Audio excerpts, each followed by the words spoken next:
Back again. Can't get rid of me. I just show up all the time. Of course, my name is Joseph. That's if you forgot it. But who can forget a name like that? A wonderful person like I am. We're going to talk about a painting today. This is What's it called? A Mother of God is the name of the painting. I know that's a strange one. God has a mother. I'm telling you right now, he's got a mother. And it's a 24 by 18 acrylic on canvas. And I'll give you a little bit of background why I painted this painting and what it's all about. Okay, firstly, the Mother of God, I had to pick usually, most of my paintings come totally out of my head, and even my people sometimes just totally come out of my head, and I create them, and they don't represent any living person. Well, in this case, that's not the case. I actually used a model, which was from a photograph from a National Geographic of a Middle Eastern woman who everybody at the time, years ago, was taken with because she was so breathtaking. She was a very young woman and hadn't had the hardships of life tell on her yet. And she had these beautiful kind of pale gray eyes. And anyway, she's the one I used. Just her face was the one I used for my character. And I picked her because she was a Middle Eastern. And so the theme of the painting is the Mother of God, and God walks among us all. He's in us all. The source lives in all of us. But the source sometimes picks a certain individual and to actually step onto this earth and walk among us as a person himself. And you don't think he just materializes himself and says, well, here I am. No, he doesn't. He goes through the process just like all the rest of us do. He's born, and to be born, you need a mother.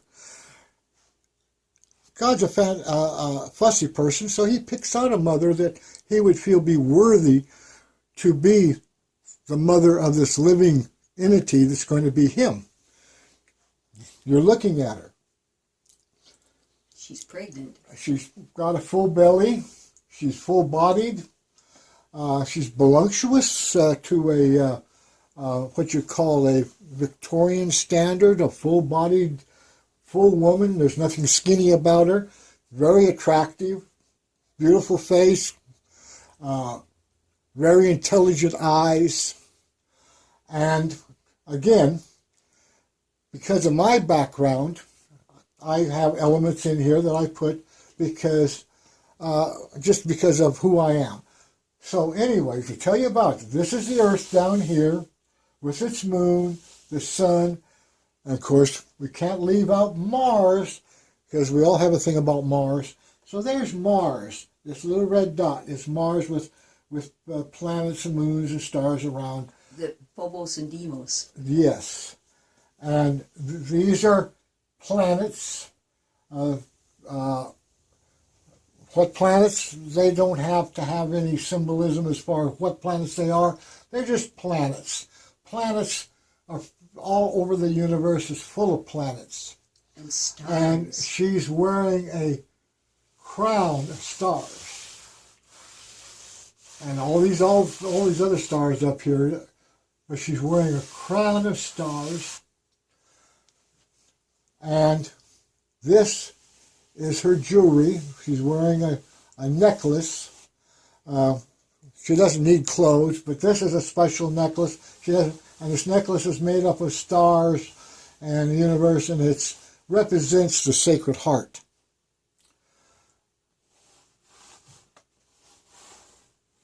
This up in here is the universe, solar systems whirling around, and coming out of the center is God, representing God, representing the star that he's emerging out of. He's stepping forward.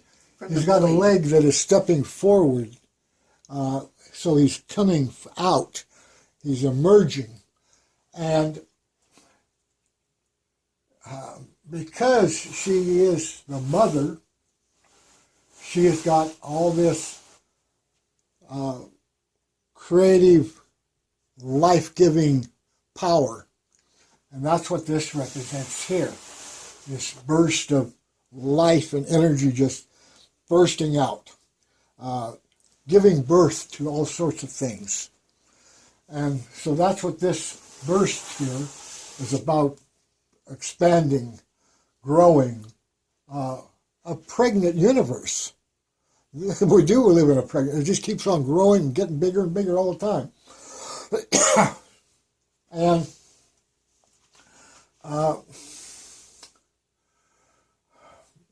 don't have a lot to say about the colors. Like there's, you know, I put it in colors sometimes because I'm just looking for balance again.